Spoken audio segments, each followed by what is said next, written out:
एक प्रश्न और था। हाँ बताइए। एक प्रश्न ये था मेरा कि जैसे मान लो अपने को किसी घटना का अध्ययन करना हो, संभावित घटना का, जी।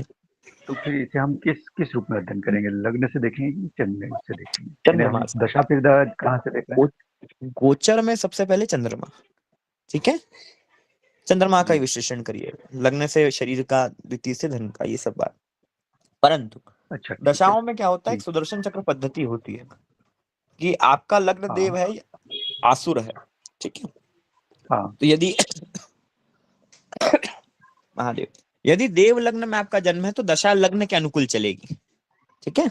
और आसुर लग्न में जन्म है तो चंद्र के ओके। अनुकूल चलेगी। इसको ऐसे समझिए। इसमें आपको क्या करना है, अच्छा। पहले तो ये ध्यान रखना है कि जी। देवगण कौन से हैं और राक्षस गण कौन से हैं। मतलब कौन ग्रह देव फील्ड के हैं, कौन ग्रह राक्षस फील्ड के हैं।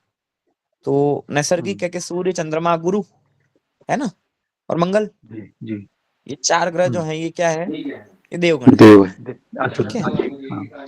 जो शेष बचे सूर्य, हाँ, ठीक शनि, ठीक। है ना, शनि शुक्र, ये शनि, सब क्या राहु, है, केतु, राहु केतु, ये क्या हो गए, राक्षस गण के हो गए। राक्षस। राक्षस गण। मतलब ये नॉर्मल वाला सिचुएशन है ना। अब इसमें आप ये देखो कि लग्न कौन सा है, लग्न देवताओं का है या राक्षसों का है। अर्थात सिंह लग्न है, कर्क लग्न है, वृश्चिक लग्न है, मेष लग्न है, ये कौन से लग्न हो गए, देव लग्न हो गए, ज्योतिष की देव परिभाषा में लग्न इन्हें होगा। देव लग्न कहा जाता है, हम्म। ठीक है।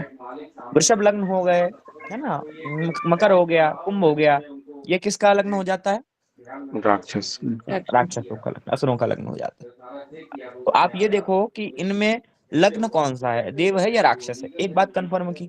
दूसरा ये देखो कि जी। चंद्रमा किस राशि में है, देव राशि में या राक्षस राशि में, ठीक है। ठीक है। जी। तीसरा ये देखो कि सूर्य किस राशि में है। इन तीनों में जी। से जो प्रायोरिटी में निकले, जिसकी बहुमत निकले, उसके आधार, अगर देव लग्न का बहुमत निकलता है, माने सूर्य, चंद्रमा और लग्न, ये तीनों देव राशियों में उपस्थित हैं, तो दशा किसके आधार पर देखी जाएगी, लग्न के आधार पर, लग्न के। ठीक है। और यदि आसुर लग्न की प्रबलता निकलेगी तो दशा किसके आधार पर देखी जाएगी, चंद्र के चंद्रमा आधार चंद्रमा पर, के। जी। ठीक है। ऐसे जानना चाहिए इसको। जी। धन्यवाद जी। गुरुजी, इसमें बुध देव में आएगा या राक्षस में आएगा, क्योंकि ये तो बुध दोनों को, में ही। हाँ बुध को जो है आप राक्षस में रखेंगे। अच्छा, बुध राक्षस कैसे हो गुरु जी? यहाँ रखेंगे, बुध राक्षस नहीं है, बुध को राक्षसों की कैटेगरी में रखा जा रहा है, अच्छा, ठीक ठीक है। ठीक है। गुरुजी, आगे बताइए। ये आपने सिंह, कर्क, वृश्चिक और मेष तो देव लग्न में बताए थे, और राक्षस लग्न में एक बारी प्लीज रिपीट कर दीजिए। यार देव ग्रह कौन से हैं, सूर्य है, चंद्रमा है, गुरु है, हाँ मंगल है, हाँ ये चार ही देव ग्रह हाँ हैं। हाँ। और भी है क्या, नहीं। गुड। तो इन चारों के जो स्वामित्व की राशियां हैं वो भी देव लग्न की राशियां हुई, अच्छा। धनु, अच्छा, मीन, मेष, वृषभ, है ना, ठीक है। मतलब मेष, हाँ वृश्चिक, ठीक है। जो असुर हाँ। लग्न, असुर ग्रह हैं, शुक्र है, शनि है, राहु है, केतु है, अच्छा ठीक है। अच्छा। इनके ये स्वामित्व वाली जो राशियां हैं वो कौन सी हुई, वो राक्षस लग्न। राक्षस वाली। बुध भी यहाँ क्या माना जा रहा है, राक्षस माना जा रहा है, ठीक ठीक है। है। ठीक, जी। ठीक, धन्यवाद गुरुजी, धन्यवाद। तो ऐसे जानना चाहिए, जी। ठीक है। अब इसमें ये आपको चेक करना है कि देव लग्न है, असुर लग्न है, क्या है। उसके आधार पर फिर दशाओं को आइडिया लगाना है कि कौन दशा आपकी महादेव, कौन सी दशा आपकी कहाँ आ रही है, ठीक है। खैर, तो हाँ, हम लोग कल कहाँ तक पढ़े थे, क्या समझा था हमने,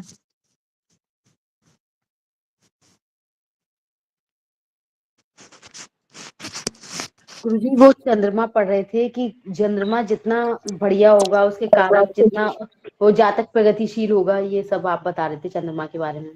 मंच का कारक द्वितीय भाव। चंद्रमा ये बताया जी था, गुरु द्वितीय जी। भाव। हाँ, वृषभ राशि में चंद्रमा का आप बता रहे थे। हाँ वो सब उसकी अच्छाई बहुत सारी बता दी थी आपने। जी जी जी। हाँ। अब negative point discuss, negative point क्या था इसका, जी। कि नीच दृष्टि हाँ। चंद्रमा है, हाँ ठीक है, हाँ। अष्टम भाव हाँ। में है।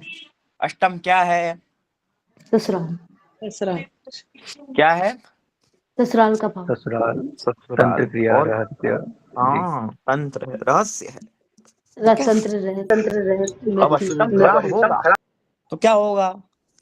तंत्र क्रिया, मंत्र क्रिया, भूत क्रिया, प्रेत क्रिया, ये सब कहाँ होंगी? अष्टम में होंगी।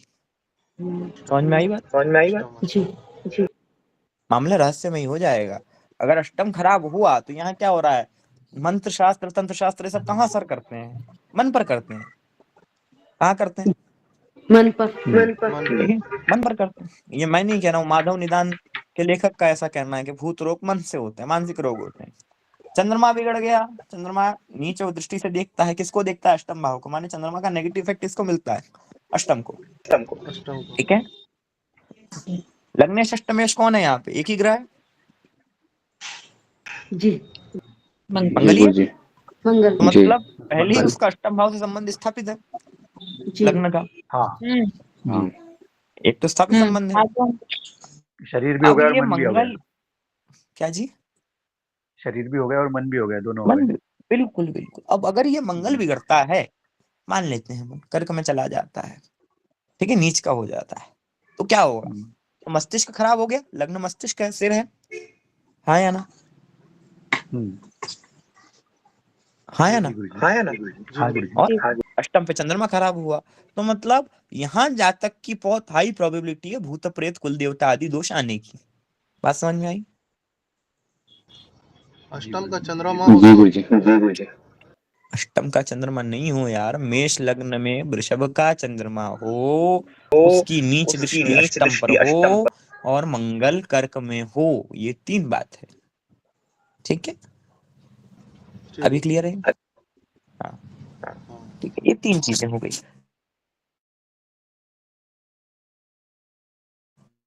तो ये दृष्टि तो है, परंतु जातक को भूत प्रेत रोग नहीं है, टेंशन है भाई, घर परिवार का टेंशन है। क्यों है? क्योंकि लग्न आपका ठीक ठाक है। फिर बात समझ में आई?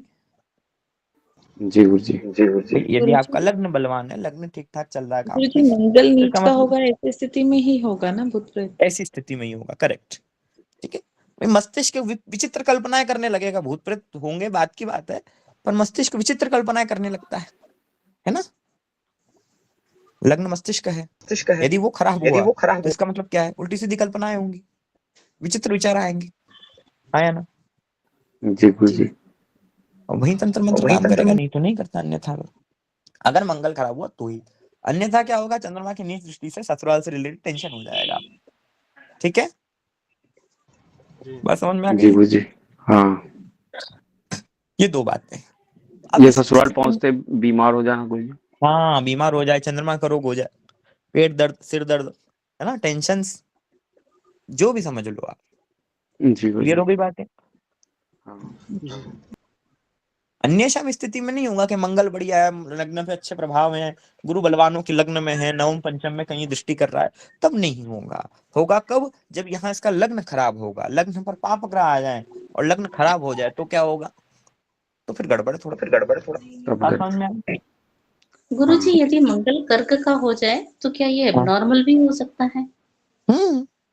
संभावना है, क्योंकि मन और शरीर दोनों खराब हो जाएंगे।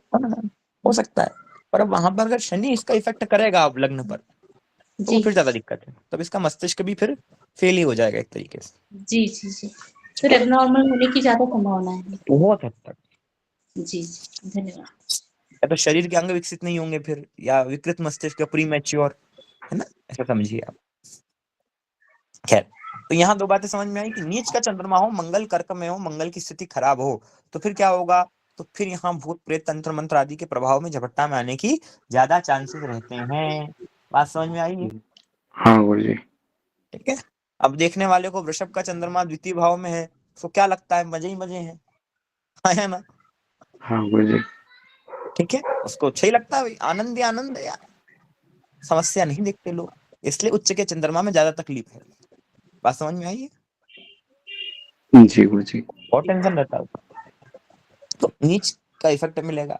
अब आप यहाँ क्या कह सकते हो? यहाँ पे आपको क्या करना चाहिए? अगर ऐसी कोई कंडीशन आपके पास है, अरे महादेव, ऐसी कोई कंडीशन आपके पास है कि मंगल की स्थिति खराब है, चंद्रमा की भी स्थिति खराब है, तो आपको क्या करना चाहिए? हाँ जी बताइए। गुरुजी नवमांश में तो दृष्टि नहीं देखी जाती, तो वहां अगर चंद्रमा उच्च का हो तो ये समस्याएं नहीं होंगी, ऐसा? नहीं होंगी, हाँ तब नहीं होंगी। जी।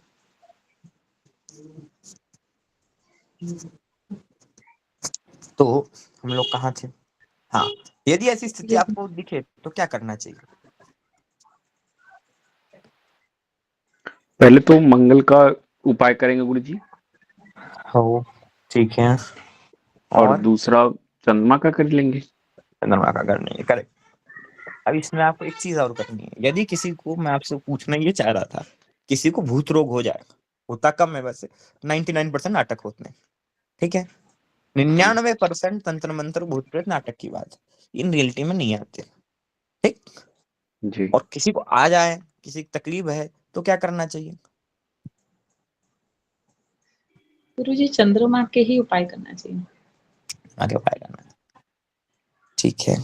भूत प्रेतों में भी हनुमान अगर चालीसा आपको करें। लगा, सुनिए, अगर भूत प्रेत भी आपको ढंग का लगा है, स्टैंडर्ड क्वालिटी का लगा है, तो इन सब छोटी मोटी चीजों से फर्क नहीं पड़ेगा, ठीक है। आपने भैरव बाबा की उपासना बताई थी एक बार। बहुत। पर कई बार क्या होता है, कुछ ब्रह्म राक्षस कैटेगरी के जीव होते हैं। ब्रह्म राक्षस समझते हैं आप लोग कौन बनता है? जो ब्राह्मण अपना ज्ञान दूसरों को नहीं देकर अपने साथ ले जाते हैं। करेक्ट, योग्य को नहीं देना, ये ब्रह्म राक्षस बनने की क्वालिटी है पहली, ठीक है। अब जो खूब पढ़ा, खूब विद्वान बना, और साथ में ज्ञान लेके चल दिया, योग्य अधिकारी आरत अधिकारी जहां पावो गुड़ तत्व न साधु दुरावई, ऐसा सिद्धांत है। तो कोई अगर ब्रह्म राक्षस किसी के पाले पड़ जाए तो क्या होगा? क्या होगा? काली जी का रूप धरना पड़ेगा। अरे भैया, ब्रह्म राक्षस बहुत ऊंची चीज होती है। ब्रह्म अच्छा। राक्षस किसी मंत्र से, किसी तंत्र से मरता ही नहीं बेचारा वो, क्योंकि उसने सब पढ़े हुए होते हैं। बात समझ में आई? जी। ठीक है। गुरु जी भागवत कथा, केवल श्रीमद् भागवत, भागवत कथा बिल्कुल। ब्रह्म राक्षसों से मुक्ति के लिए मात्र और मात्र श्रीमद् भागवत एकमात्र शस्त्र है आपके पास, ठीक है। ढंग से कोई जीव ब्रह्म राक्षस किसी के माथे चपड़ जाए तो उसका कल्याण हो जाता है। समझ में आई बात? जी गुरुजी। इसलिए भूत प्रेतों की मुक्ति की निवृत्ति के लिए सर्वाधिक अच्छा उपाय क्या है? श्रीमद् भागवत का पाठ करना चाहिए, पारायण करना चाहिए, ठीक है। अगर अभी हम नहीं सक्षम करें, ना हो तो कहीं भी जाके भी कर सकता है गुरुजी तब तो? कहीं भी जाके कर सकता है। जिसको हिंदी में आ रहा हो हिंदी में करे, जिसको संस्कृत आ रही हो संस्कृत में करे, या करावे। करेगा तो बहुत जी। बढ़िया, खुद करना चाहिए, प्रयत्न ये करना चाहिए, खुद करो आप।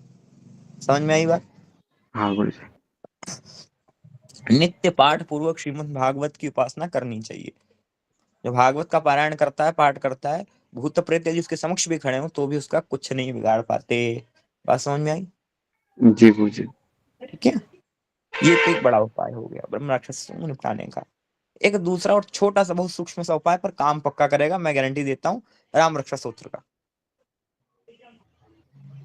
बहुत परफेक्ट काम करता है, ठीक है। 5 मिनट लगता है पाठ करने में, और आपके जीवन में यदि कोई भी टंटा हो, कोई भी लफड़ा हो, भूत प्रेत जीवित व्यक्ति का भी हो, तो भी आप बहुत अच्छे से इससे बच जाओगे। राम रक्षा सूत्र की स्थिति ऐसी होती है। समझ में आई बात? गुरुजी इसमें दुर्गा कवच भी काम करेगा करने में क्या? आप सब कर सकते हो, कोई दिक्कत नहीं। भगवान का प्रत्येक नाम काम करेगा, ठीक है। परंतु प्रयत्न नहीं करना चाहिए कि जीव को मुक्ति मिल जाए, जो पहले ही परेशान है उसको मुक्ति मिल जाए, ठीक है। ठीक। हाँ, पहली बात, 99% स्थिति में भूत प्रेत का कोई केस ही नहीं होता। बात समझ में आई? समझे नहीं समझे आप लोग? जी गुरुजी। हमारा कर्तव्य बनता है कि आपको बताएं, ठीक है। बहुत सारे फर्जी और एक से बढ़ के एक विशेषज्ञ घूम रहे तंत्र शास्त्र के, और विशेष वो बंगाली बाबाओं ने स्थिति खराब की हुई है, जो रोज पेपर में ऐड देते हैं, सौतन का डर, दुश्मन से छुटकारा, 2 घंटे में घर बैठे समाधान पाए, नीचे लाइन और लिखने, माताएं बने निश्चिंत होकर फोन करें। बात समझ में आई? ठीक है। तो ऐसे किसी तंत्र मंत्र शास्त्र के चक्कर में नहीं पड़ना है, नहीं लिखना है, मजाक सीरियसली लिखना है। माताएं बने निसंकोच फोन करें। सही बात, पता सही है, बात। तो उनको पता है ना, घर में माता बहन ही परेशान है बेचारी इन्हीं चीजों से, विश्वास भी उन्हीं को जल्दी होता है, ठीक है। गुरुजी ये एक जाल और एक दलदल की तरह है कि एक बार गए तो फंस जाना। इनकी और जाना ही नहीं है, महाधूर्त और लंपट जी होते हैं। जी जी ऐसे लोगों के साथ रहने की अपेक्षा भूतों के साथ रहा जाए, ज्यादा बढ़िया है। सही बात है। जो भगवान की निरंतर उपासना करते हैं ना, उनको इन किसी चीजों की आवश्यकता होती ही नहीं है कभी। लेकिन बिल्कुल। जो भगवान से विमुख है ना, वो ही ऐसे लोग जाते हैं। इसीलिए इन चक्करों से बचना है, सीधे सीधे परमात्मा की उपासना करनी है, भागवत जी का पारायण करना है आप लोगों को, और संभावना हो सके तो फिर रामरक्षा सूत्र का, रामचरितमानस का पाठ करना चाहिए। ठीक है। जी जी और जिस घर में नित्य शंकर जी की उपासना होती है, रघुनाथ जी के विग्रह विराजमान होते हैं, सेवा होती है ठाकुर जी की, और ऊर्ध्व पुंड धारण किया जाता है, वहां भूत प्रेत वगैरह नहीं आते। ठीक है। जी इसके अलावा एक विनय पत्रिका में शिव जी की स्तुति है, उसका पारायण करने से भी भूत प्रेत बहुत जल्दी भागते हैं। बात समझ में आई? ठीक है। तो ये 2-3 चीजें कर लेना चाहिए। ग्रह का उपाय, यदि किसी को ग्रह का उपाय आपको करवाना है तो मंगल चंद्रमा का उपाय आपका ठीक है, इसमें कोई दिक्कत है?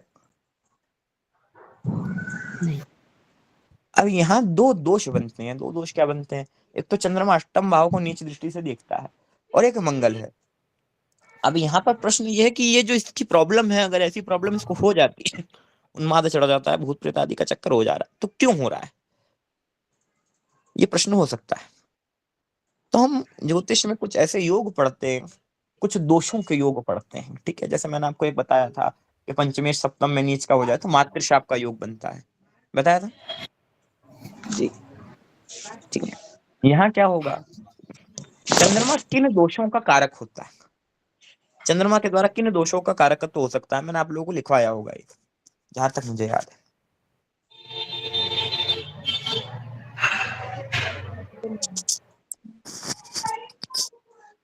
मातृ देवियों के कोप से, मातृ देवियों के कोप से, माने कि जो कुल मातृकाएं हो गई, कुल देवियां हो गई, उनके कोप से यहाँ पर जातक का मानसिक स्तर हिल जाता है।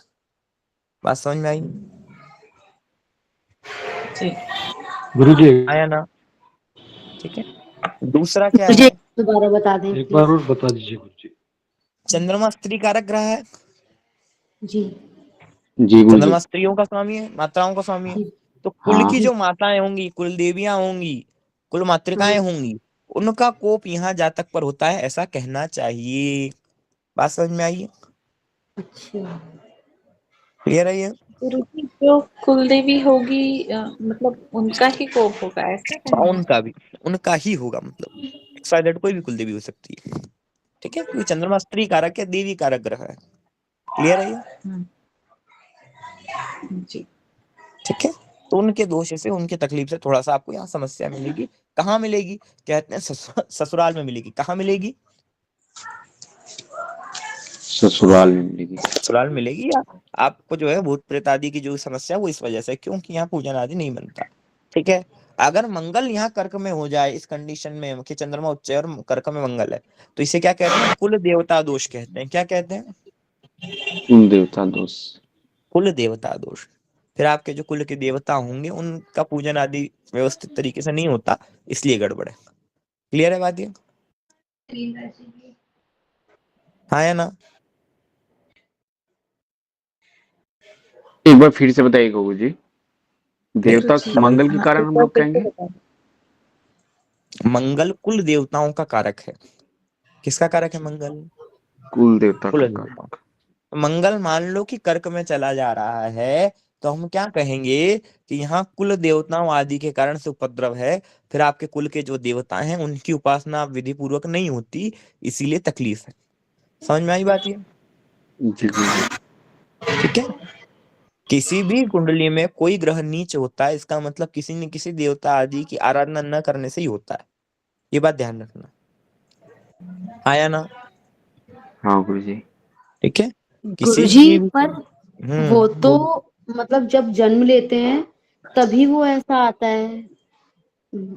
उससे पहले थोड़ी आएगा। हाँ तो मतलब क्या हमने पिछले जन्म में आराधना नहीं की ये? आपके परिवार में ये अच्छा स्थिति है, कोई पारिवारिक दोष बालक को भी भुगतना ही है। ठीक है।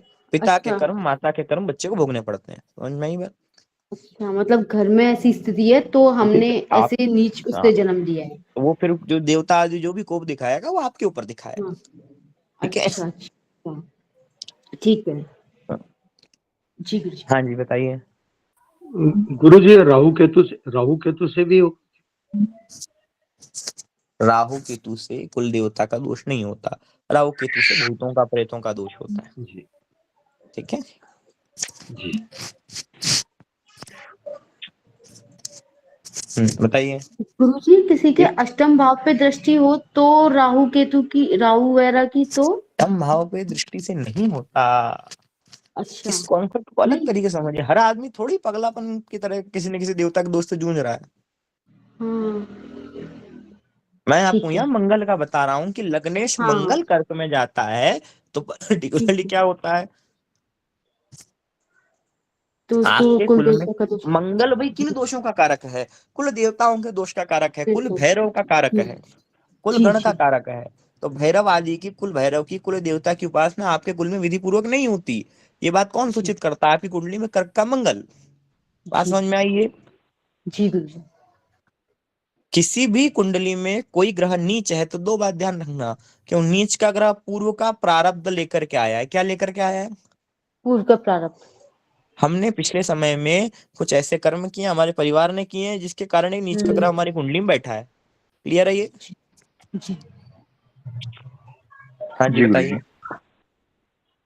गुरुजी। गुरुजी, जो नीच का ग्रह है तो एक तो हम्म उसकी उच्च दृष्टि होगी तो वो उसका प्रभाव भी देगा।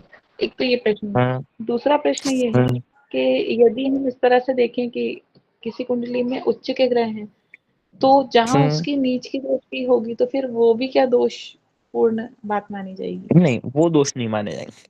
यहाँ तो चंद्रमा के अष्टम पे नीच दृष्टि, अष्टम भाव इसी संबंधित भाव है, इसीलिए हम दोष मान रहे हैं इसका। ठीक है। जी वृषभ लग्न, मेष लग्न में चंद्रमा द्वितीय भाव में उच्च का हो जा रहा है, और नीच दृष्टि की उसकी कहाँ जा रही है, अष्टम पर जा रही है। कहाँ जा जी, रही है, अष्टम अष्टम पर। भाव। क्योंकि पर्टिकुलरली इन्हीं चीजों से, मंत्र शास्त्र से, तंत्र शास्त्र से, भूतों से रिलेटेड भाव है। तो इसीलिए हम ये मान रहे हैं कि यहाँ थोड़ी सी तकलीफ चंद्रमा के कारण से या देवी के कारण से होती है। क्लियर है बात। बाकी स्थिति में उच्च का चंद्रमा कहीं हो, उच्च का मंगल कहीं हो, उससे हमको कोई मतलब नहीं है, वो कोई दोष नहीं बनाता। ठीक है। जी हाँ, नीच का ग्रह बैठा है, इसका मतलब क्या है कि इसका मतलब ये कहीं ना कहीं कोई ना कोई तकलीफ बनी रहती है नीच के ग्रह में। कोई भी ग्रह नीच कब होता है, जब उससे संबंधित पूर्व कर्म हमारा शेष हो। क्लियर है बात ये? जी ठीक है। तो कर्क में मंगल आदि हो, है ना, मीन में बुध हो, और मकर में गुरु हो, तो यहाँ पर फिर हमको समझना चाहिए कि कोई भी नीच का ग्रह ऐसा नहीं होता, कोई ना कोई देवता से संबंधित प्रारब्ध आपका शेष है, पूजन शेष है, इस कारण ये बात हो रही है। क्लियर है बात ये? तो गुरुजी उस कंडीशन में आजीवन जिसका ये नीच है ग्रह, मतलब अब चाहे पूर्व प्रारब्ध की वजह से या मम्मी पापा हाँ। का रहा या जैसे भी रहा, तो उस हम्म, जातक को अपने जीवन भर वो आराधना करनी पड़ेगी ना उसकी फिर। करनी चाहिए उसको, उसको फायदा देगी जी वो। जी जी, ठीक है। जैसे मंगल किन का कारक है, मैंने आप लोगों को लिखवाया है ये, ग्रहों से हाँ होने वाले तो, दोष। ठीक है। मंगल जी किन का कारक है, मंगल कुल देवताओं का या कुल भैरवों का कारक है। किसका कारक है, कुल भैरव का। कुल देते हैं। भैरव गण का दोष किसके कारण से होता है, मंगल के कारण से होता है। तो मंगल किसी की कुंडली में बिगड़ा पड़ा है, इसका मतलब उसके कुल में भैरव की उपासना विधि से नहीं होती, कुल देवता की उपासना विधि से नहीं होती। समझ में आई बात? जी जी गुरु। हाँ या ना? जी गुरुजी। और गुरुजी चंद्रमा खराब है मतलब कुल देवी। हाँ, देवी की उपासना नहीं होती घर में। ठीक है। जी ठीक। तो मंगल की स्थिति डिपेंड करती है कि कुल देवताओं का, कुल भैरव का दोष है। ठीक है। चंद्रमा देवी को डिपेंड करता है। हाँ जी। गुरुजी, इसमें बिगड़े का अर्थ केवल नीच का होना या फिर जिसे शनि से या नहीं नहीं, मतलब केवल ग्रहों नीच। से पीड़ित होना, केवल नीच का? केवल नीच, केवल जी नीच। पीड़ित होता रहेगा वो, पर नीच है इसका मतलब कोई ना कोई तकलीफ अपनों ने पूर्व कर्म में की है। जी गुरुजी। हाँ जी बताइए। गुरु जी, नीच का गुरु है तो पूर्वजों का दोष, पितृदोष कहते हैं इसे।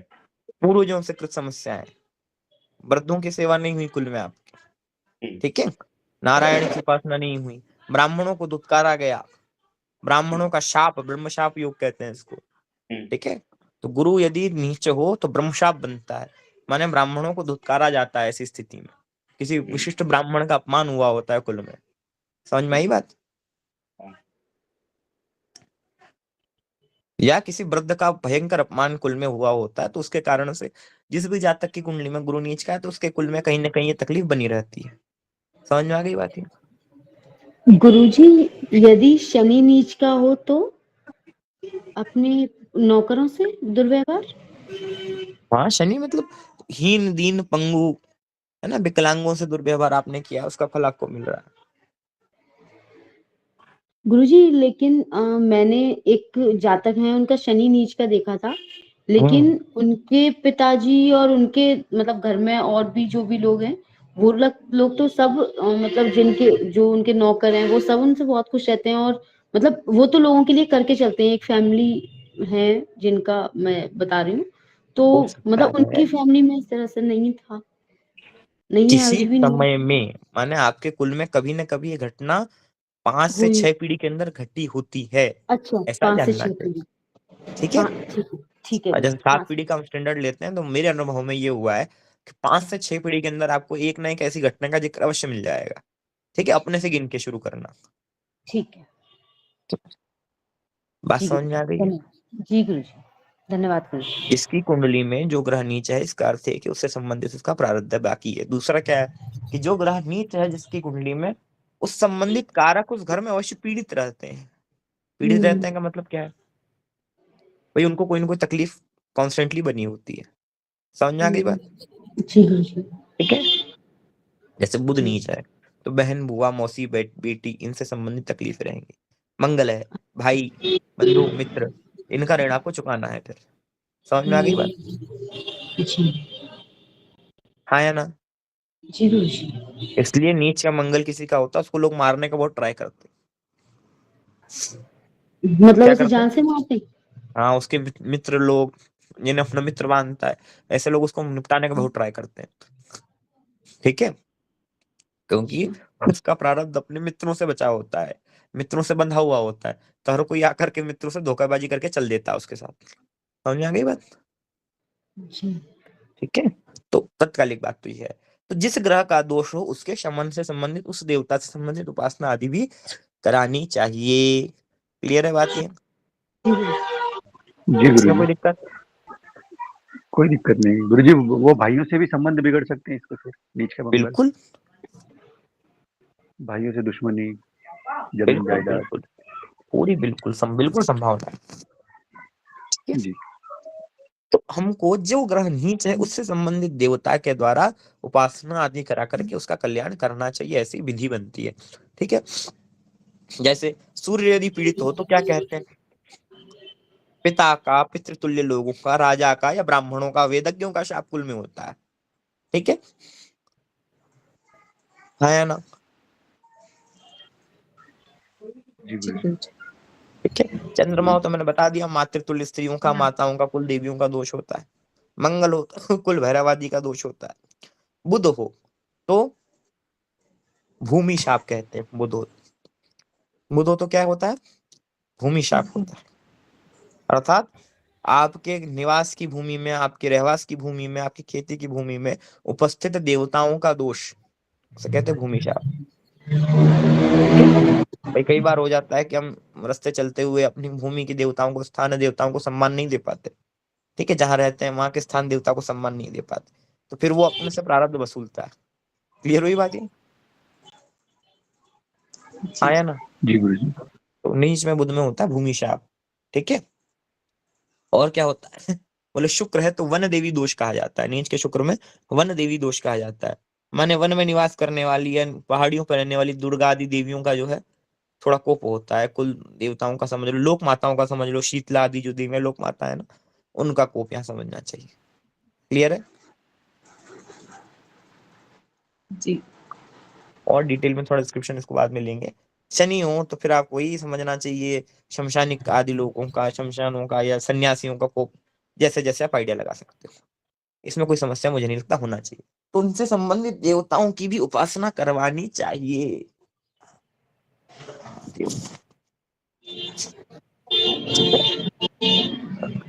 चलिए, यहाँ तक कोई दिक्कत? नहीं गुरुजी। बहुत सुंदर। तो इतनी बात समझ में आ गई। एक गुरुजी बात और यहाँ पर। गुरुजी जी सूर्य से भी कोई दोष लगता है क्या? हाँ, नीच के सूर्य से दोष लगता है। वेदज्ञों का शाप, वेद को जानने वाले बड़े विद्वान ब्राह्मण हो, उनको आपने पीड़ित किया है, तो नीच का सूर्य लगता है। गुरुदेव लेकिन जैसे राहु के तो वक्री होते हैं, ये नीच के नहीं होते, तो इनका भी इनके जो नीच भाव में जाने पे कोई दोष लगेगा? राहु के तो नीच होते हैं। नहीं, जैसे ये नीच के भाव में जाते हैं ना वो तो जाते हैं, उनमें भी दोष होता है। हाँ, तो राहु कोई से तो साक्षात प्रेत दोष ही समझना चाहिए। भूत प्रेतों का या राहु दादा कारक भी होता है, तो पितामह का या वृद्धों का शाप मानना चाहिए। ठीक है। जी और जी केतु सन्यासियों का स्वामी है, तो सन्यासियों का, महंतों का, गादीपतियों का अपमान केतु से समझना चाहिए। ठीक है। धन्यवाद। महादेव। चलिए, तो यहाँ तक बात समझ में आई। अच्छा, हाँ जी।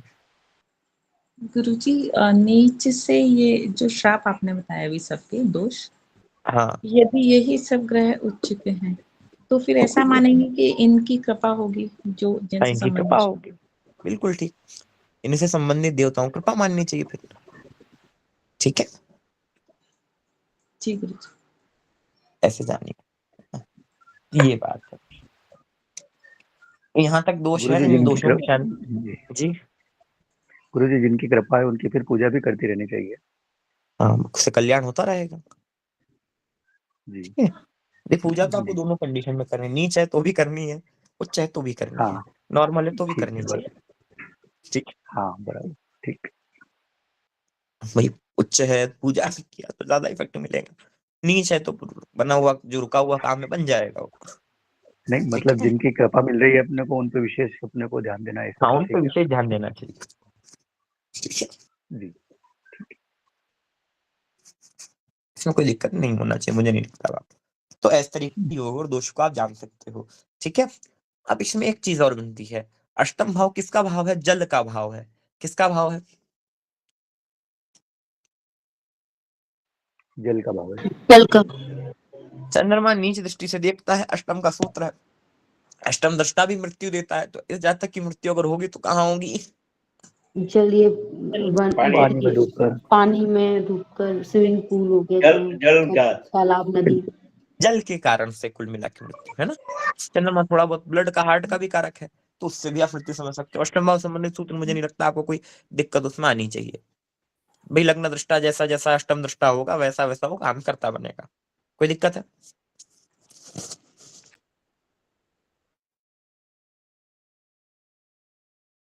कोई समस्या है?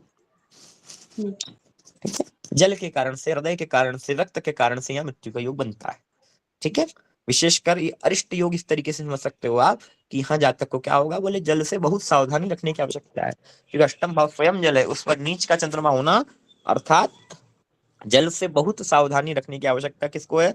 जातक को। क्लियर है बात ये? हाँ या ना? जी। जल से बहुत सावधानी फिर से जातक को रखनी चाहिए, ऐसे जानो। इसको कहते हैं जल घात होना, जल से घात होती है। ठीक है। कोई दिक्कत है इसमें अब?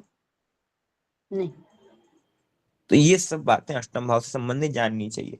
दूसरा क्या है, तो यहाँ कहते हैं अष्टम भाव संपत्ति का भाव भी है, गुप्त संपत्ति का भाव भी है। चतुर्थेश है, चतुर्थेश नीच दृष्टि से किसको देख रहा है? अष्टम को देख रहा है। अष्टम को देख रहा है, तो अष्टम को देखने के कारण से क्या होगा, बोले संपत्ति का भाव है, तो पैतृक संपत्ति में, दादाजी की संपत्ति में यदि कोई रोक लगाएगा तो कौन लगाएगा? कोई मातृतुल्य स्त्री ही इसे रोकेगी इस संपत्ति की प्राप्ति से। कोई दिक्कत इसमें? नहीं।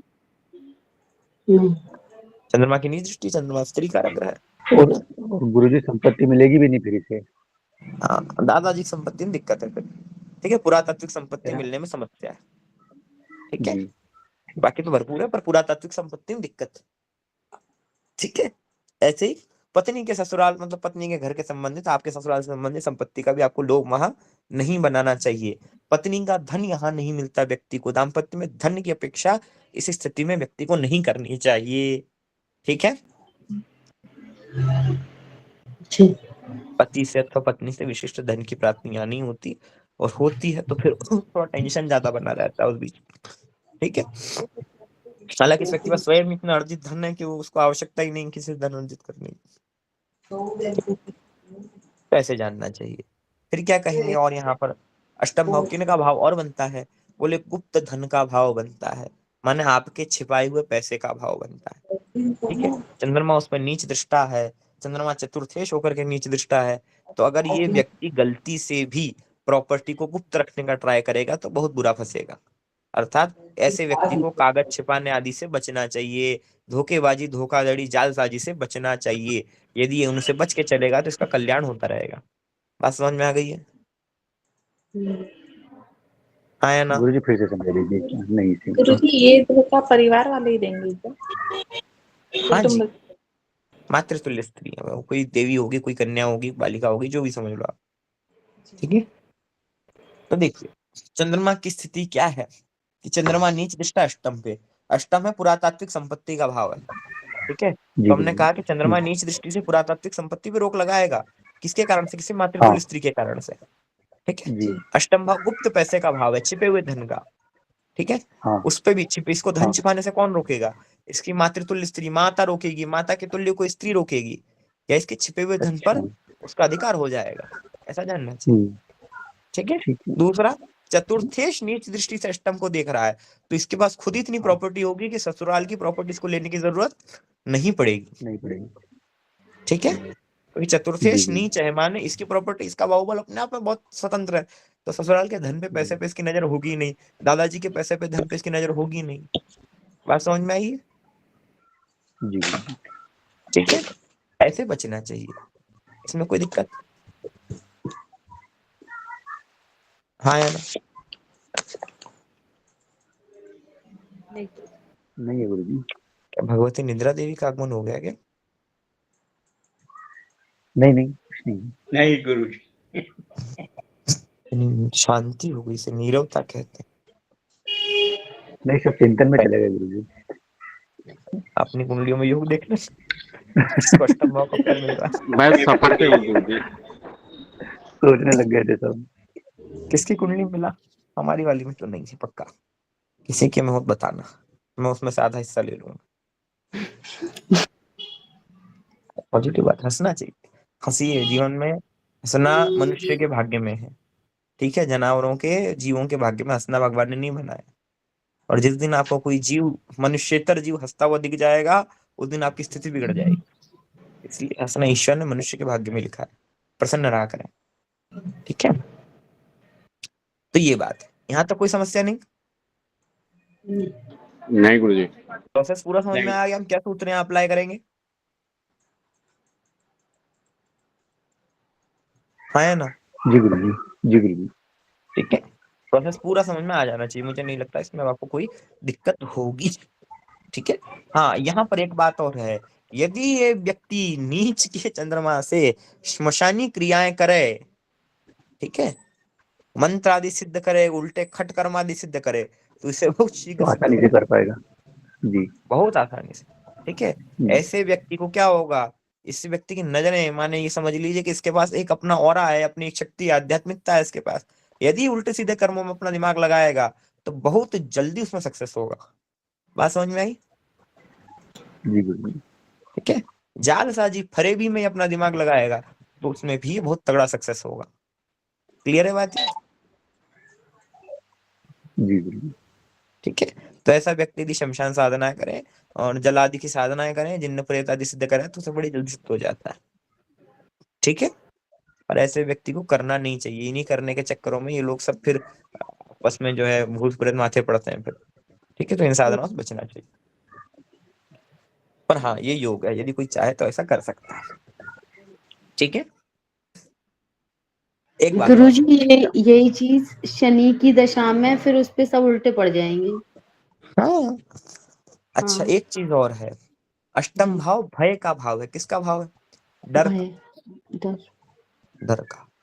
तो अष्टम भाव में बैठा ग्रह या अष्टम भाव में दृष्टा ग्रह डराता है। क्या करता है? अपने डराता। संबंधित स्थान पे भय करवाता है व्यक्ति को।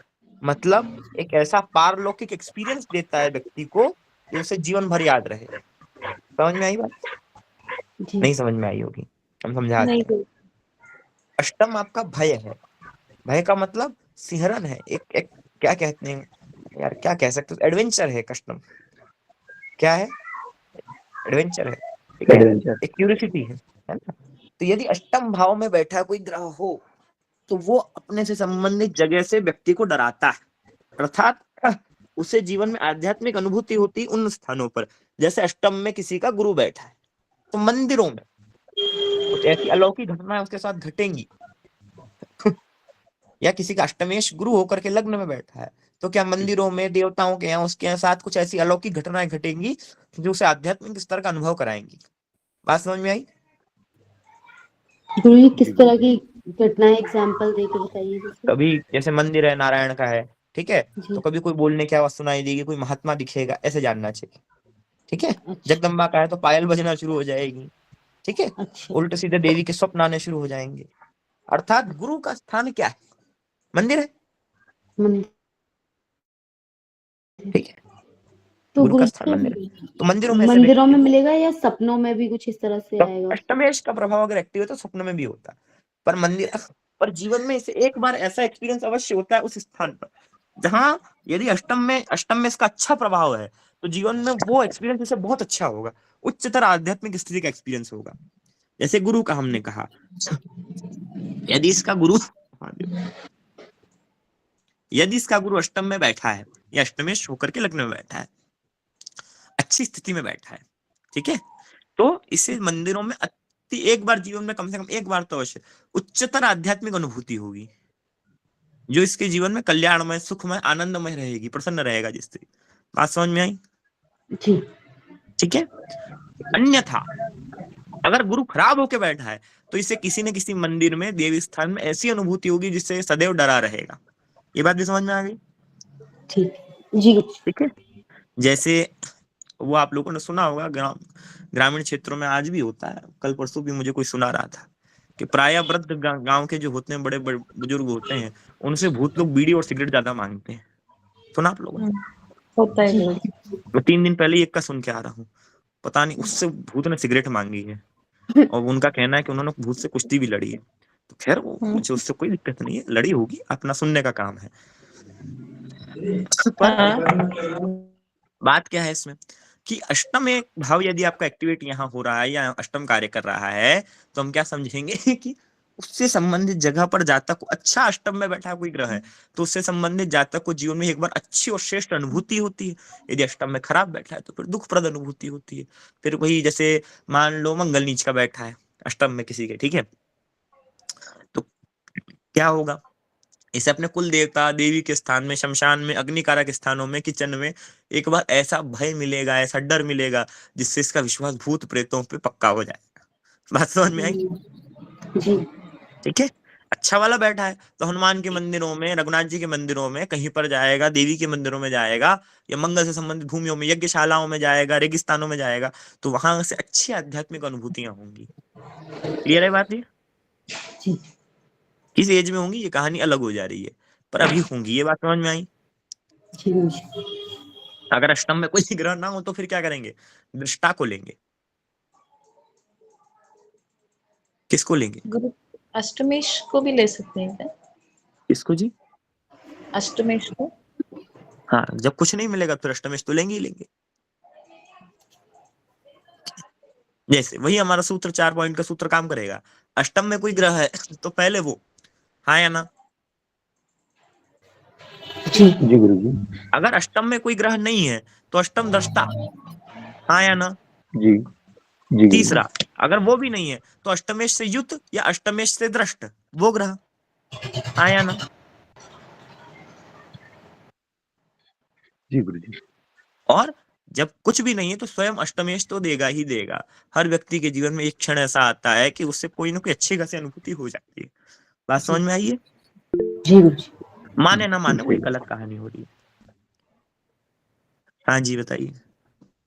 गुरुजी शुभ ग्रहों के साथ मान लीजिए अष्टम में उच्च ग्रह भी हैं और कोई क्रूर ग्रह भी है, तो फिर दोनों तरह की अनुभूतियां होंगी क्या? दोनों तरीके की मिली जुली कहानी होती है।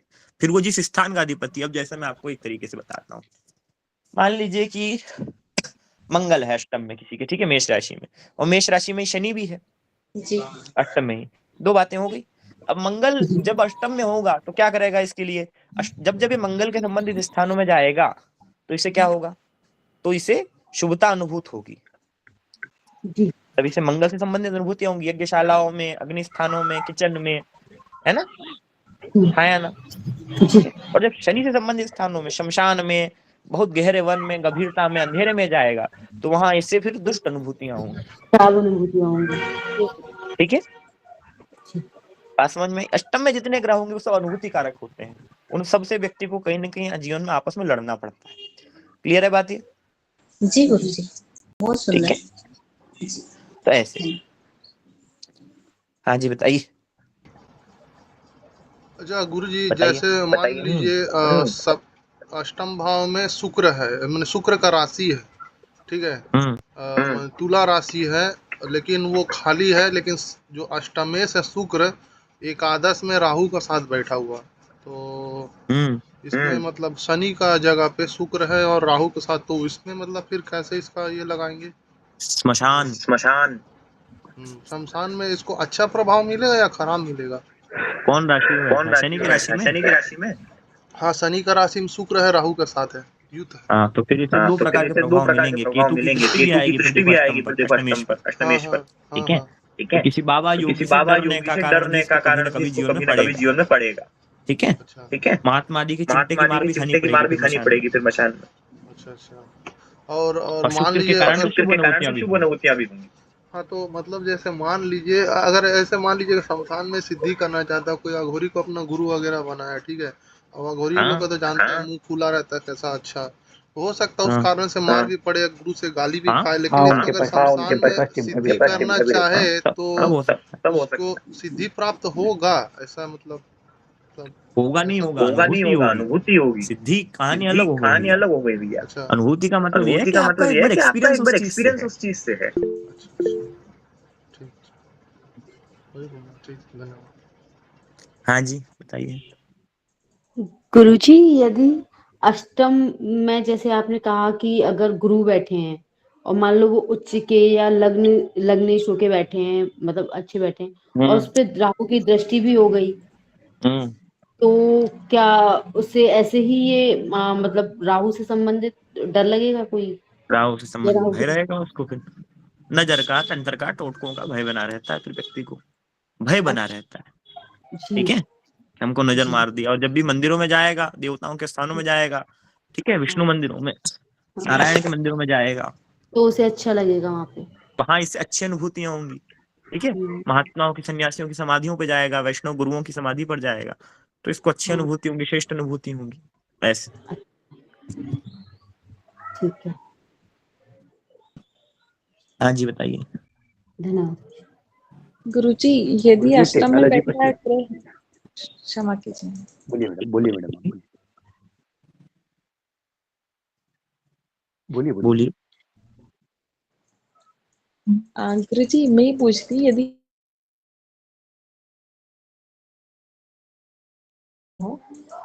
तो ज्यादा प्रभावी स्थितियां किसकी होंगी, मतलब या दोनों ही ग्रह के कारकों से अनुभूति अच्छी होगी? दोनों ही के कारण से, दोनों ही के कारण में जो उच्च ग्रह बैठा है, तो जब उच्च ग्रह से संबंधित स्थानों में जाएगा तो उसे विशिष्ट विशिष्ट अनुभूतियां, उन तत्वों की सहायता वहां प्राप्त होगी। ठीक है, जी और जो अष्टमेश है स्वयं ये भी उच्च है, तो अष्टमेश से संबंधित तत्वों की सहायता भी प्राप्त होगी। कैसे कि मान लीजिए कि किसी का गुरु ही अष्टम में बैठा है, ठीक है, अब वो किसी गुरु के स्थान में, या फिर ये समझ लीजिए किसी बड़े मंदिर में, वैष्णव मंदिर में, भगवान के मंदिर में जाता है, ठीक है, तो वहां उसे विग्रह की, पुजारियों की, या वहां के महात्माओं की स्पष्ट आवाजें सुनाई देती हैं, आध्यात्मिक स्थिति का जातक हो यदि कोई, तो उसे इन चीजों की लाभ मिलता है। ठीक है, शीघ्रता से मंदिरों में प्रवेश मिल जाता है, भगवान के दूतों की आवाज भी सुनाई दी जाती है, स्पष्ट संकेत भी आ जाते हैं, ऐसा जानना चाहिए। ठीक है, जी गुरु जी। हाँ है ना। जी गुरु जी। एक बार फिर भगवान से के बताइए। दर्शन मिल जाते हैं। तत्स्थान भैया, तत्स्थान। गुरु जिस स्थान का कारक है महाराज, वहां पर गुरु कारक है मंदिरों का, विशिष्ट का, विष्णु मंदिर का, कृष्ण मंदिर का, राघवेंद्र के मंदिर का। जी तो वहां पर यदि कोई महात्मा हो, पुजारी हो, दिव्य सिद्धि वाला व्यक्ति हो, उस तत्व में यदि कोई गुरु वाला जातक वहां जाता है, तो निश्चित निश्चित जीवन में एक बार उसे कोई आध्यात्मिक सहायता प्राप्त होती। बात समझ में आई? ठीक है, कुछ अनुभव से मिलेंगे। जैसे अब वो अनुभव क्या हो सकते हैं, वो अनुभव कैसे होते हैं, ये भी हम समझ जाएंगे। इसके लिए फिर अब राशि वगैरह की सहायता भी आप लेंगे।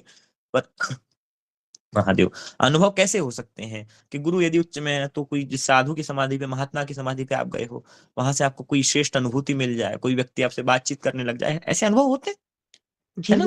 किसी श्रेष्ठ महात्मा के दर्शन आपको मिल गए। ठीक है, जैसे हम आरती करते हैं, आरती करते हुए कोई साधु महात्मा आ गया पीछे से, है नहीं वास्तव पर आकाशचारी है, आ जाते हैं। ठीक है, ऐसी अनुभूतियां होती हैं, आप लोग असत्य नहीं समझिएगा। यदि नहीं आगे गुरु जी सही है, मतलब आप जो हाँ। भी कह रहे हैं वो सब मुझे हम मतलब पता है, ये सब सच कह रहे हैं आप, हाँ, बिल्कुल अनुभूतियां असत्य होती हैं। आध्यात्मिक स्थिति से संपन्न जातक हो तो आकाशचारी महात्माओं के भी दर्शन होते हैं, ये बात ध्यान रखिएगा। ठीक है, तो गुरु जी हाँ, अष्टम में गुरु उच्च का होता है तब? आध्यात्मिक स्थिति का जातक होना चाहिए तब। हमने ये नहीं कहा कि अष्टम में गुरु उच्च हो तब, ऐसी कंडीशन बननी चाहिए तब। कोई भी आध्यात्मिक स्थिति में निरंतर साधना करने वाला हो तो उसे बड़े बड़े अच्छे सिद्धों के दर्शन हो जाए। जी बात समझ में आई? ठीक है, जी गुरु जी। असत्य नहीं मानना, पर वास्तव में हो जाता है। मैं आपको अनुभव पे बता रहा हूँ ये बात। जी ठीक है, आपको पता नहीं चलता है, लोग आपको दर्शन देके निकल लेते हैं। जी समझे बात? जी होता है ऐसा। आप लोगों को भी जीवन में कहीं ना कहीं एक बार अगर अच्छे ग्रह आपके बैठे होंगे अष्टम में ना, तो निश्चित निश्चित सदानुभूति का योग बनेगा। और यदि दुष्ट बैठे होंगे तो भी दुष्टों से भी मिलना जुलना तो ही जाएगा। समझ में ही कुछ बात ही। गुरुजी, ये अनुभूतियां हमेशा हर एक के जीवन में होती हैं, लेकिन मतलब जब हमारी साधना बहुत अच्छी होती है तब हम उसको उसी समय पहचान जाते हैं, अदरवाइज वो निकल जाता है, ये अब रहता है। उसमें देखो कुछ एज है जो ग्रह एज डिसाइड करेगा अभी। ठीक है, जी जी कुछ आगे जो एज का तरीका मैं आपको ग्रहों के अंशों से निकालना बताऊंगा कि ये ग्रह इस अंश पे काम करेगा। ठीक है, तो फिर वहां आप ये समझ जाओगे इस पर्टिकुलर वर्ष में ऐसी अनुभूति हो सकती है। ठीक है, और तब तक आपकी साधना बढ़ जाती है। यदि आप सही मार्ग के साधक हो तो हो जाता है। ठीक है जी पर ये होता अवश्य है, कोई असत्य नहीं मानना है इसको, ये निश्चित निश्चित होता है। ठीक है, हाँ जी। मेरा जो प्रश्न था उसमें जैसा आप बोले गुरु, तो गुरु का भी दृष्टि अष्टम, गुरु चतुर्थ भाव में बैठा हुआ, गुरु वहां से अष्टम को भी देख रहा, द्वादशेश को भी देख रहा, तो मतलब इसका प्रबल संभावना बता सकते कि अगला मतलब अगर चाहेगा, जैसे आप बोले शमशान का, तो शमशान में जाके मैंने गुरु कृपा से वैसा गुरु परंपरा से विद्या सीख सकता है। कर सकता है, सीखना चाहिए। चलो ठीक है, तो ये बात समझ बुरा न माने तो मनीष जी को पे लगता है कि यही योग है गुरु जी। अरे हो सकता है यार, करने दो। आजकल कौशल साधक भी कहाँ मिल रहे है कि नहीं? साधना करनी चाहिए, कछु तो कर रहे हैं। हाँ। जी गुरु जी, तो लग तो रहा है ये। हम समझ गए बात सी। किसी भी व्यक्ति के प्रश्न करने का एक तरीका होता है, वो थोड़ा निर्देश कर देता है। ठीक है, अच्छी बात है, करना चाहिए। साधन करने में कोई बुराई नहीं, कहीं भी करो। हाँ जी, ये बात समझ में आ गई? जी गुरु जी। तो आध्यात्मिक अनुभूतियां अच्छे ग्रहों से शुभ अनुभूतियां होंगी, और यदि खराब ग्रह बैठे होंगे तो फिर आपको अशुभ अनुभूतियां होंगी। किस अंश में होंगी जीवन की, ये एक अलग बात हो रही है, पर होंगी अवश्य, इसमें कोई दिक्कत हम लोग मानते नहीं है, वो एक अलग बात है, पर होती जरूर है। ठीक है, तो कभी भगवान की सहायता, और कुछ लोग ऐसे होते हैं जिनको निरंतर सहायता मिलती है, कई बार ऐसे भी होते हैं। ठीक है, यानी निरंतर प्रभु कृपा मिलती है, तो वहां फिर आपको ये जानना चाहिए कि अष्टमेश अच्छी स्थिति में, लग्नेश अष्टमेश का परस्पर शुभ संबंध है, तो निरंतर आध्यात्मिक अनुभूतियां होती हैं। कुछ लोगों को चेन में चलती हैं। अर्थात स्वप्न भी आ रहे हैं, ठीक है, आध्यात्मिक सिद्धियां भी मिल रही हैं, टाइम टाइम पे भगवान काम भी कर दे रहा है। बात समझ में आई? जी। तो लग्नेश अष्टमेश शुभ स्थिति में संबंधवादी हूँ तो फिर हम क्या समझेंगे कि निरंतर थोड़ा थोड़ा प्रभु कृपा मिलती रहती व्यक्ति को। कोई दिक्कत है इसमें? तो ये चीज जानना चाहिए। इसमें कोई समस्या तो नहीं लगी? नहीं। अब आप लोग इसको अपनी कुंडलियों में अप्लाई करके देखना, फिर मुझे बताना क्या मैटर है क्या नहीं है। वैसे मैं जानता हूँ इतना कि आप लोगों ने कर दिया है, इतनी देर नहीं लगती। ज्योतिष का विद्यार्थी मैंने वही नहीं होता किया है। गुरुजी। कुछ बात नहीं, कर लेना, करके देखना, और भी कुंडलियों में करके देखना। इन सूत्रों ये सब को लिखवाएंगे सत्यता ना से गुरुजी? परखो। अरे भाई यार, आज कौन सूत्र नहीं लिखवाया? सब लिखवाए। मेरा फोकस रहता है आप लोग समझ लो पहले, जी। ठीक जी है? गुरुजी। समझ जाओगे, दिमाग में कहीं ना कहीं बैठा रहेगा। कोई दिक्कत नहीं होना चाहिए इसमें ना। अब आप लोग अपने अपने कुंडलियों पर ट्राई करना, फिर मुझे बताना कितना सही कितना गलत, और किसी की कुंडली पे दूसरे की भी करना, खुद की नहीं करना, उससे भी पूछना, और फिर इस सूत्र को परखना, ठीक है? चलिए, और कोई समस्या है किसी की? नहीं गुरुजी। कोई प्रश्न नहीं? एक समस्या थी गुरुजी। बोलो। वो जो सुबह अभी जो क्लास स्टार्ट होने से पहले जो बता रहे थे देश और राक्षस दोनों, एक बार फिर से बता देते। देव ग्रह कौन से हैं? नहीं, वो तो सूर्य, चंद्रमा और मंगल। राक्षस हो गया शुक्र, बुध, शनि, राहु, केतु। अब इनके जो स्वामित्व वाले लग्न है उनको देव लग्न कहा जाएगा। जो देवताओं के स्वामित्व वाले लग्न, जैसे सिंह लग्न हो गया, कर्क लग्न हो गया, ठीक है, धनु लग्न हो गया, मीन लग्न हो गया, मेष लग्न हो गया, वृश्चिक लग्न हो गया। ये लग्न मंगल, गुरु, सूर्य, चंद्रमा के अधिकार में आ रहे हैं, तो ये क्या हो गए? देव लग्न हो गए, ठीक है, देव राशियां हो गई हैं। जो राक्षस ग्रहों के अधिपत्य में राशियां आती हैं, वृषभ, तुला, ठीक है, और बुध की अधिकार की राशियां मिथुन और कन्या, जी, मकर और कुंभ। ये किस में आती हाँ है? गुरुजी। ये राक्षसों राक्षसों की राशि, ठीक है। जी। इसका दशाओं के अलावा कोई बहुत ऐसा उपयोग नहीं है, मत समझना किसी में राक्षस की क्वालिटी आ रही। स्पेसिफिकेशन है सिर्फ दशा जानने के लिए, ठीक है। बाकी इसका कोई मतलब नहीं है राक्षस और देवता नाम, ऐसा कुछ नहीं है। देवता वाले भी महापापी होते हैं, ठीक है, और राक्षस वाले भी अच्छे हो सकते हैं, ऐसा नहीं जानना चाहिए। अब इसमें कोई दिक्कत नहीं। तो इसमें आपने बताया था कि जैसे कि चंद्र कुंडली से देखना और लग्न कुंडली से देखना, 3 तरीके से देख। दशा अगर आपको जाननी है, कि कई बार ऐसा होता है कि दशा चल रही किसी ग्रह की, ठीक है, तो लग्न का फल वो दे ही नहीं। जैसे मान लो किसी को भाग्येश की दशा चल रही है, भाग्येश बलवान बैठा है और उसे भाग्य का कोई फल ही नहीं मिला। नवम का फल क्या है? गुरु मिलना। गुरु जी मिले ही नहीं। नवमेश की दशा में गुरु प्राप्ति होती है, गुरु जी नहीं मिले, ठीक है, भाग्य में कोई वृद्धि नहीं हुई, जबकि उच्च का ग्रह बैठा है। फिर क्या हुआ? तो ये देखा कि मान लो कि चंद्र कुंडली में ग्रह चेंज हो रहा है, ठीक है, तो चंद्र कुंडली की दशा का फल दे रहा है, ऐसा समझना चाहिए। समझ में आई बात? जैसे चंद्र कुंडली में द्वादश भाव का स्वामी है, लग्न का तो कोई फल दिया नहीं, पर घूमने फिरने खूब योग दे दिया, विदेश जाने का योग दे दिया, ठीक है, ऐसे। तो जैसे कि राक्षस का हुआ तो वो चंद्रमा लग्न से, चंद्र कुंडली से, और चंद्र कुंडली से, राक्षस वाली चंद्र कुंडली से, राक्षस वाली चंद्र कुंडली, ठीक है। और अगर देव वाला लग्न,